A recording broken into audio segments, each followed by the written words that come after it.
Okay, 3Gs guys, I wanted to start off with this is going to be a suspension check, and this is for really for any stock car or modified car.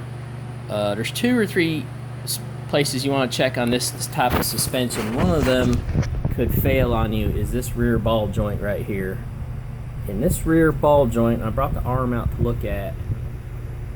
For some reason, this joint, I think it's because it gets in a bind as the suspension travels.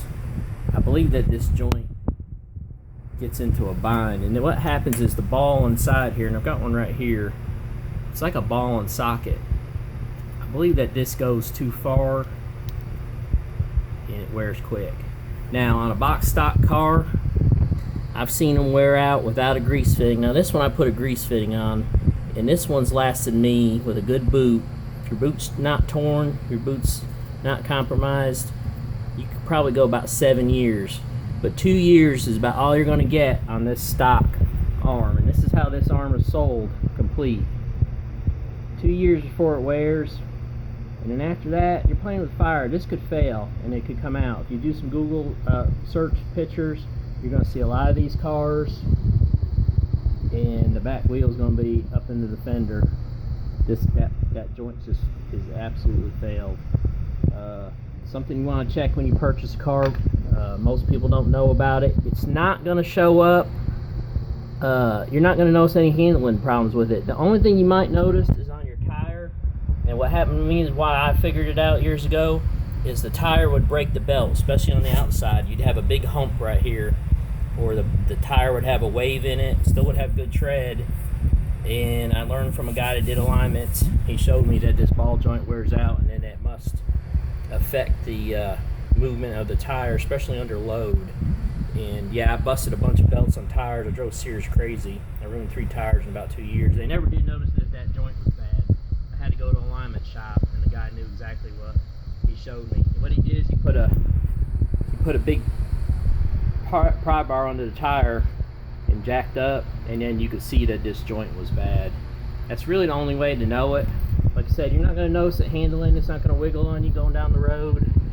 But yeah, you're gonna that's a number one thing to check on these cars. You purchase one, I would just go ahead and either buy the box stock arms. They're cheap. Replace them. They're easy.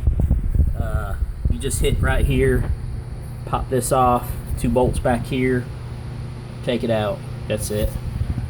Maybe also too, this is kind of a strange setup. There's a solid joint here, and then this arm, it pivots like this. So that bushing, and even on this stock one, so you can't turn it. So you're constantly in a bind here.